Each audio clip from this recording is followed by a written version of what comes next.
짧은 시간인데 이렇게 구성을 했습니다. 오늘 주제는 정의당 차별금지 법안과 동성애 합법화되지 않는 거룩한 대한민국 세우는 7가지 방안입니다. 한 4, 5분은 여러분들 영상을 보실 겁니다. 이 영상은 영국에 사셨던 한 선교사님의 간증입니다. 차별금지법, 영국에서는 평등법이라고 이야기합니다. 이게 통과되고 난 다음에 살았던 짧은 소회를 나누는 영상을 보고 정의당 차별금지법에 대해서 여기는 짧은 시간에 제가 디테일하게 할 수 없어서 짧은 우리 복음법률가에서 요약한 내용을 나누고 그 다음에 어떻게 하면 한국교회가 단기적으로도 우리가 주님 은혜로 막아왔지만 길게 동성애가 합법화되지 않는 거룩한 대한민국을 세울 것인가 7가지 대책 방안을 한번 나누도록 그렇게 하겠습니다. 사실 저희가 살고 있는 영국은 종교의 자유가 있는 것 같지만 실상은 복음을 전하기가 쉽지 않습니다.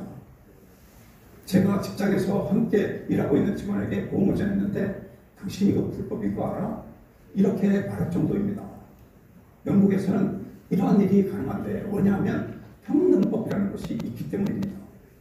이 법은 2010년에 제정이 되었는데 인종, 장애, 종교, 동성애 등을 이유로 차별하지 말아야 한다는 것입니다. 이것은 현재 영국 기독교인들에게 생각지도 못했던 결과를 가져왔습니다. 실제로 제가 살고 있는 벨파스트의 큰 교회 목사님이 이슬람교는 이교도며 마귀에 속한 것이라고 설교를 했는데 이것이 이슬람교인들에게 혐오를 줬다고 해서 경찰에서 이 목사님을 소환, 조사하는 일이 일어났었습니다. 이 교회는 벨파스트에서 가장 큰 교회이며 영향력이 매우 큰 교회입니다. 영국은 기독교가 매우 강한 나라였고 선교사가 아주 많이 내보냈던 곳이었기 때문에 이런 일이 일어날 것이라고는 상상조차 못했습니다. 경찰 소환 후 TV 기자회견 때 목사님은 제지은 사람처럼 고개를 숙인 채 사과라는 단어가 나올 때마다 고개를 끄덕이며 미안하다고 하는 장면을 보며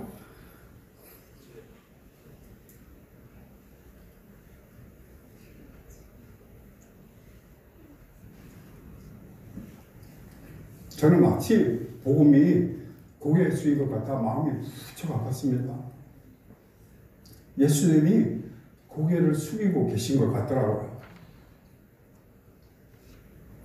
이 사건은 영국뿐만 아니라 전 세계적으로 화제가 됐었습니다. 이런 일도 있었습니다.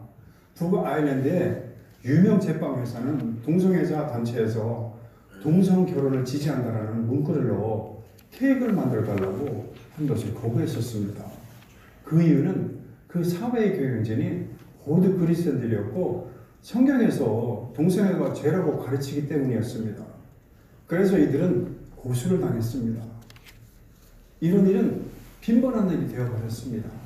예를 들면 우리 집에서 10분 거리에 있는 어느 인쇄소에 동성애자들이 동성애 관련 잡지 인쇄를 의뢰했는데 크리스찬인 주인이 거절을 하여서 현재 법정에 고소당한 상태입니다. 또 이런 일도 있었습니다. 어떤 병원에서 한 간호사가 자기는 동성애자라며 크리스찬 간호사에게 의견을 물었습니다. 크리스찬 간호사는 나는 당신과 동성애자들을 정죄하지 않습니다. 다만 성경에서는 그것이 죄라고 하였고 나 역시 그렇게 생각합니다. 라고 하였습니다. 그 후 크리스찬 간호사는 그 말 때문에 해고되었는데 이 일을 제기하여 현재 법정 투쟁 중입니다. 이외에도 환자와 함께 하나님께 기도했던 간호사가 해고를 당하기도 하였습니다. 제가 매우 놀랐던 것은 입양한 10대 아이에게 복음을 전하여 그 아이 스스로 예수님을 영접했는데 시당국에서 양부모로부터 입양한 아이를 빼앗아갔던 사건이옵니다. 교회에서도 이런 일이 일어났습니다. 교육전도사 채용 인터뷰에서 동성애자라는 이유로 채용되지 않았다고 교회를 상대로 고소하여 약 6,500만 원 상당의 벌금을 부과한 일도 있습니다. 교회 안에서조차 타 장교회는 구원이 없고 예수님만이 구원의 길이라고 말하거나 동성애가 죄라고 말하면 처벌을 받는 것은 이제 시간 문제라고 많은 사람들이 말합니다. 영국에서 평등법이 통과될 당시 많은 교회들이 적극적으로 개입하지 않았습니다. 왜냐하면 금통법은 정치적인 문제이지 신앙이나 복음과는 직접적인 상관이 없다고 생각했기 때문입니다. 이런 사회적인 문제에 교회가 개입하면 그 교회는 복음적인 교회가 아니라 정치적인 교회라고 오해를 받기 때문입니다. 영국 교회들은 반대 성명을 받아 정치가들에게 전달하고 작은 시위로 반대를 표시하는 것으로 만족하고 하나님께 죽기 살기로 매달리며 기도하거나 자신을 정결케 하는 것을 게을리했던 것입니다. 저도 그 중에 한 사람이었습니다. 저는 거의 관심을 두지 않고 반대 서명을 하는 것으로 나의 의무를 다한 것이라고 생각했습니다. 사실 저는 외국인이기 때문에 인종차별 반대는 저에게 오히려 도움이 된다고 생각을 했었습니다. 이것은 정치적 사회적 문제라고만 생각했지 지금 와서 가만히 생각해 보니 이것은 복음을 전하지 못하게 하는 악법이었습니다. 주시고요. 시간이 많지 않으니까 쭉쭉 읽어주시면 좋겠습니다. 넘겨주세요. 동성애 등에 대한 정당한 반대, 비판, 비난 등 다음에 차별금지 사유에 대해 아래 제2항의 4개 영역에서 차별로 취급되어 법적 제재를 받을 수 있습니다. 성적 지향에 동성애, 양성애 등이 포함되므로 동성애 등 반대, 비판, 보건상 피해 설명 등 일체의 부정적 평가나 반대가 금지됩니다. 쭉 넘겨주세요. 네. 남성, 여성 외에 분류할 수 없는 성, 자신이 인식하는 성을 포함하는 성별 정체성을 인정하여 자신의 성을 스스로 선택할 수 있게 하는 바, 이러한 제3의 성, 성전환 등에 대한 반대도 금지됩니다. 굉장히 중요한 이슈가 제3의 성입니다. 그래서 이제 어떤 경우가 되냐? 제가 예전에 미국 대사관에 가서 비자 때문에 서류를 받아봤더니 옛날에는 뭐 father, mother 이렇게 쓰던 칸이 parent 1, parent 2 이렇게 써야 되죠. 그러니까 이제 유럽 같은 데서는 스위스 같은 데서는 남학생, 여학생 그렇게 부르지 않고 그냥 스튜던트라고 부르는 겁니다. 그래서 이런 것들이 공식 문서에도 이제 나타나는 겁니다. 그래서 남성, 여성 외에 성할 때 수십 가지에서 지금은 뭐 거의 100가지까지 이르는 성을 막 창출해내는 겁니다. 그 다음에요. 종교 사상 등이 포함되므로 기독교의 유일성을 주장할 수 없고 이단 사이비 종교, 이슬람교의 극단적 인격 부분, 공산주의 주체 사상 등에 대한 비판이나 반대 등도 금지됩니다. 1에서 3과 같이 동성애, 성전환, 타종교 사상 등에 대한 정당한 반대, 비판, 비난 등 이 차별로 취급되어 제재를 받을 수 있습니다. 네. 매우 중요한 게 기독교의 유일성 얘기하면 차별이 되는 거예요. 예수에게만 구원이 있다. 제가 아는 캘리포니아에 있는 한 교포 목사님이 이제 그 육군 군목에 지원을 했습니다. 전화로 인터뷰를 했다 그래요. 마지막에 예수 이름으로 기도를 하겠냐 그래서 그렇게 하겠다 그래가지고 이 사람이 실격됐습니다. 그래서 미국 이제 군목 같은 경우에 예수 이름으로 기도를 못하게 하는 그런 이제 요구가 있다는 겁니다. 그리고 이 사상이 들어가는 공산주의 사상, 주체사상도 여기에 다 포함되기 때문에 이거에 대한 비판이나 반대도 차별로 간주된다는 겁니다. 네. 그 다음이요. 차별금지하는 4개 영역에 대한 구체적 이해. 정의당 안이 정한 4개 영역은 국가사회의 거의 모든 영역을 포괄하고 있습니다. 따라서 4개 영역을 피하기가 사실상 대단히 어려워 이 영역들에서 기독교적 가치관의 표현이 아래와 같이 중대하게 제한될 수 있습니다. 고용 등 모집 채용, 교육, 배치, 승진, 승급, 임금 및 급품, 자금의 융자, 정년 퇴직, 해고 등이 포함되므로 교회, 실학교, 교회가 세운 학교와 기관, 어린이집 포함, 사람을 고용하는 영역에서 동성애자나 성전환자 등 채용 거절, 해고는 모두 차별로 간주되어 금지되므로 성경의 가르침을 준수할 수 없게 됩니다. 고용이 네, 여기 정의당 안에 보면 그렇게 얘기해요. 우리는 딱 4개 영역만 제한돼서 적용한다 그러니까 사람들이 속아 넘어갈 수 있어요. 그 4개 영역이 잘 확대 해석하면 우리 모든 것에 다 걸리는 겁니다. 아까 우리 선교사님 그 간증하는 거 들었죠? 우리 교회에서 동성애자였기 때문에 채용 안 했기 때문에 6,500만 원 벌금을 맞은 겁니다. 교회도 우리가 고용을 하죠. 우리는 고용이라고 얘기 안 하지만 세상 사람들은 고용이라고 적용을 하는 겁니다. 그래서 담임 목사님 또 우리 교육자들 그리고 교회 직원들 뽑을 때 동성애자라고 뽑지 않으면 여기에 해당돼서 처벌받는 겁니다. 그 다음에요. 고용의 영역인 모든 직장과 일터에서 동성애 등에 대한 반대 등 의견을 표현하는 것이나 전도하며 개종을 권하는 것도 차별에 해당되고 직장 예배나 신우회에서 동성애 등에 반대 등도 불가능한 회사 내 대화나 상담에서도 동성애 등에 대한 반대 등 의견을 표현하는 것이 제재를 받을 수 있습니다. 그 다음에요. 재화 용역 시설 등의 공급이나 이용, 금융 서비스, 교통수단, 상업시설, 보건서비스, 문화 등 시설물 이용, 관광 서비스, 정보통신, 방송 서비스 등의 공급 이용, 단체 운영에서 동성애 등에 대한 반대 등 의견 표현은 차별행위에 해당돼요. 제가 이스라엘에 있는 한 게스트하우스가 기독교인이었기 때문에 동성애 커플이 오니까 거기서 그 게스트하우스를 받지 않았어요. 소송당해가지고 그것 때문에 처벌받았습니다. 그렇게 되고요. 네. 모든 시설, 상업시설뿐 아니라 교회가 세운 모든 시설 및 교회 예배당까지 직원이나 일반 이용자들이 동성애나 이단 등에 대한 반대 설교, 반대 의견 표현에 대해 정신적 고통을 호소하면 차별행위에 해당돼요. 방송이나 인터넷, 유튜브 등 정보통신에서 동성애 등에 대한 반대 등 설교나 강의, 신천지나 주체사상에 대한 반대 의견이 나갈 수 없게 돼요. 이거 매우 중요합니다. 요새는 유튜브 시대라고 하는데 각종 SNS 통해서 이거에 대해서 동성애 반대 설교나 강의 이런 거 지금 국민들 같은 거 못하게 되는 겁니다. 나중에 이것이 민사소송으로 가면 굉장히 큰 소송을 이제 불러올 수 있다는 겁니다. 그 다음에요. 문학, 음악, 미술, 연극, 영화, 영상 등 모든 문화 예술의 영역에서도 동성애 등에 대한 반대 등의 표현이 금지됨. 이 패밀리 같은 영상 못 만드는 거죠. 그 다음에 탈동성애, 탈성전환 상담 및 전환치료가 금지되고 동성애 축하 웨딩 케이크 제화 거부와 같이 동성애 옹호하는 재화나 용역의 제공을 거부할 경우 제재 대상이 됨. 성별 정체성을 이유로 시설물 이용에 있어 차별이 금지되는데 시설물에는 화장실과 탈의실 등도 포함이 됩니다. 따라서 스스로를 여성으로 인식하는 남성이 여성 전용 시설인 여성 화장실과 탈의실을 사용하는 것을 거부할 경우 법적 제재를 받을 수 있게 돼요. 뉴욕에서 그래서 이제 여성 탈의실에 남자가 들어와가지고 여자들이 놀래서 경찰에 신고했어요. 경찰이 끌고 나갔습니다. 그 남자가 자기는 성기전환 수술만 아니지 배신 나는 스스로 여성이라고 그렇게 선언했다. 그래서 끌고 나간 경찰이 다시 법적 처벌을 받은 겁니다. 그 다음에요. 교육기관 및 직업훈련기관에서의 교육훈련이나 시설 이용, 유치원, 각급 학교 등 모든 교육기관, 신학교나 종립학교 포함해서 동성애 등 옹호 교육을 하게 되고 이에 대한 반대 등 교육은 차별로 금지돼요. 교육기관에서 동성애 유해성이나 동성애 반대 등의 교육을 행할 경우 교육행위자나 교육기관 운영자는 해임 등 징계처벌을 받게 됩니다. 결국 외국의 사례에서 보는 것과 같이 우리의 미래인 청소년들 사이에 동성애 성전환이 급속히 확산된 것입니다. 그리고 성전환하는 것을 부모가 반대할 경우 부모의 양육권이 제한되거나 뺏길 수 있습니다.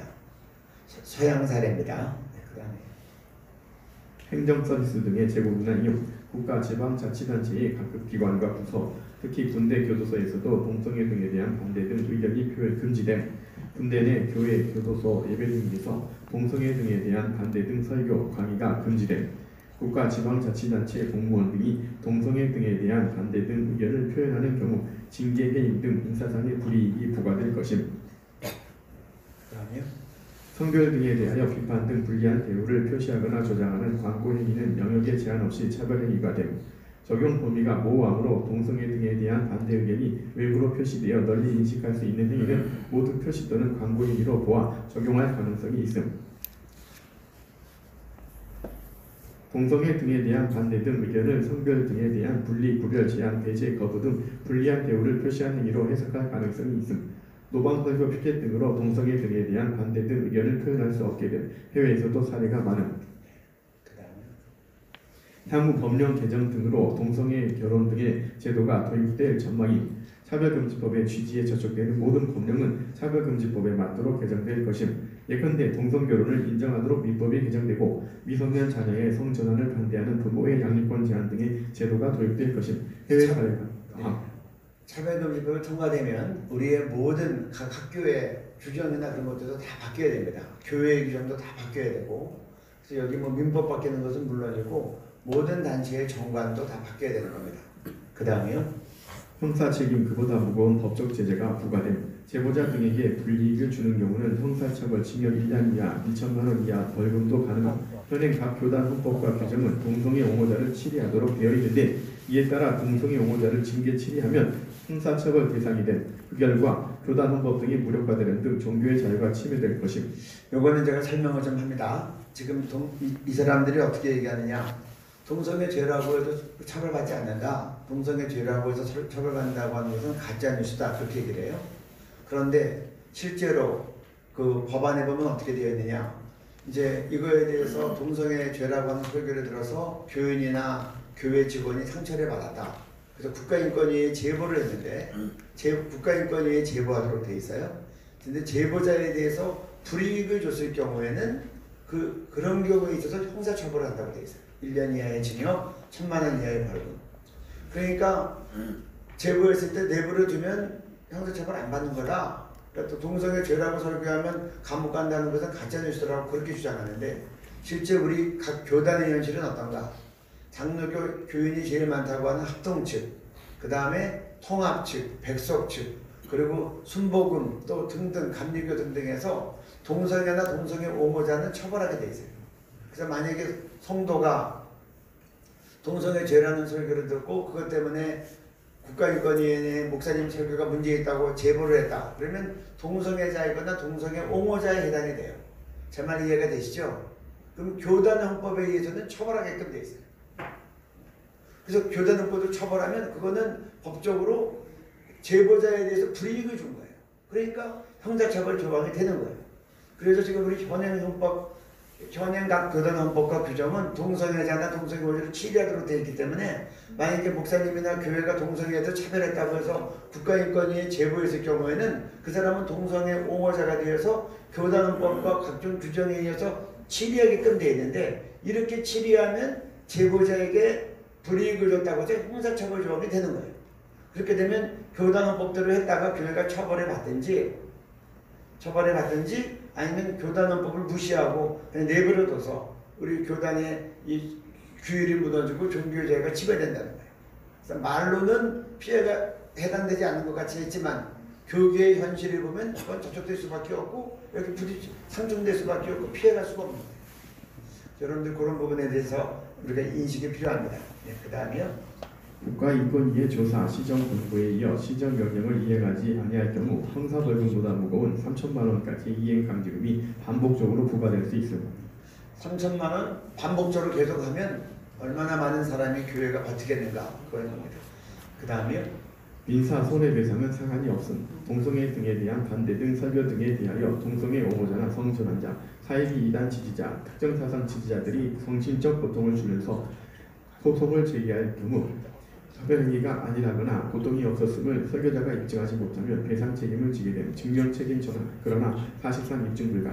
동성애 등 반대 등 의견이 담긴 강의 설교를 할 경우 추가로 징벌적 손해배상, 손해의 2배 내지 5배, 최소 500만 원 이상 책임을 질 수 있습니다. 네, 여기 이제 중요한 부분에 증명책임 전환. 예를 들어서 일반적으로 형사법 같은 경우는 피해당한 사람이 내가 이렇게 피해를 당했다 진단서를 띄고 갖고 와서 이렇게 얘기할 증명하게 돼 있습니다.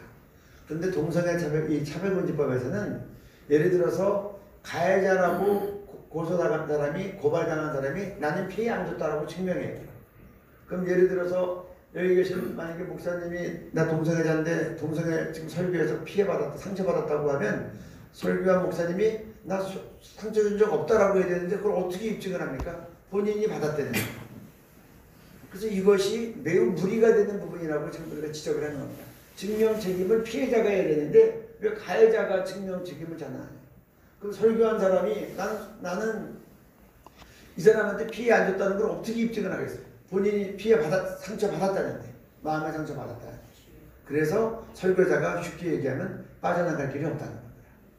네.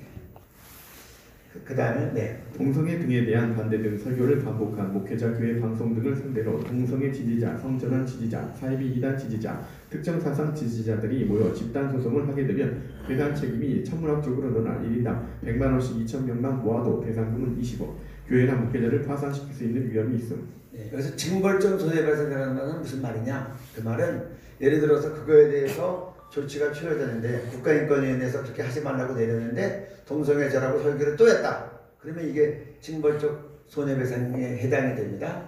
그 반대 설교를 반복하는 경우에는 이거에 대해서 이제 동성애자나 성전환자나 이런 사람들이 이거에 대해서 집단 소송을 할 경우에 배상이 천문학적으로 된다. 예를 들어서 유명 목사님이 유튜브에 올렸는데 시청자가 조회수가 만약에 뭐 5만 명이었다. 그 중에서 서로 해가지고 나도 이거 봤다라고 클릭하고 한 다음에 1인당 100만 원씩 청구하면 10,000명이 100만 원씩 청구하면 어떻게 돼요? 100억이 돼요. 여기서 만약에 2,000명만 모아도 20억이 되는 거예요. 그 유튜브 시대에 그 피해받았던 사람들이 집단으로 소송하면 그때는 이제 교회나 개인이 이제 파산한다는 거죠. 그 정의당의 특징은 형사처벌 조항은 이전에 비해서 이전에는 대부분 2년 이하의 징역, 1,000만 원 이하의 벌금이었는데 징역은 1,000만 원으로 줄여놓은 것처럼 했지만 실질적으로 민사상의 예를 들어서 최소 500만 원 이상이고 민사 손해배상은 상한이 없게끔 만들어서 경제적으로 파탄을 유도하는 그런 상황이 되는 겁니다. 그 다음에요. 정의당안이 정한 4개 영역뿐 아니라 그 외의 영역에서도 표시 및 광고 행위 규정에 따라 동성애 등에 대한 반대 등의 의견을 모두 금지, 제재를 가할 수 있음. 이는 신앙, 양심, 학문, 표현의 자유를 박탈하는 무서운 위헌적, 전체주의적 독재법임. 혼인제도와 가정을 파괴하여 국가사회의 존립을 위태롭게 할 뿐 아니라 반기독교 분위기를 확산시켜 전도가 불가능하게 하고 교회를 붕괴시키는 반성경적 악법임. 여러분들 읽어주시기 바랍니다. 한국교회가 하나 되어 복음의 굳게 서서 강력 반대로 포괄적 차별금지법 제정을 막아 우리의 가정과 사회를 지키고 주님의 복음을 온 땅에 전할 지난 사명을 온전히 감당할 수 있도록 하여야 할 것입니다. 그래서 복음법률가가 이번에 만들어지면서 이런 것들이 이제 우리 전문가들을 통해서 감수가 돼서 참 감사한 일입니다. 추구해 주신 분들께도 우리가 감사를 드립니다. 우리가 차별금지법에 대해서는 많이 설명이 된 부분이고 어떻게 하면 동성애가 합법화되지 않은 거룩한 대한민국을 세울 것인가, 저는 7가지 방안을 한번 생각해 봤습니다. 하루에 10분씩 12번에서 15번이면 하루에 120분에서 150분이에요.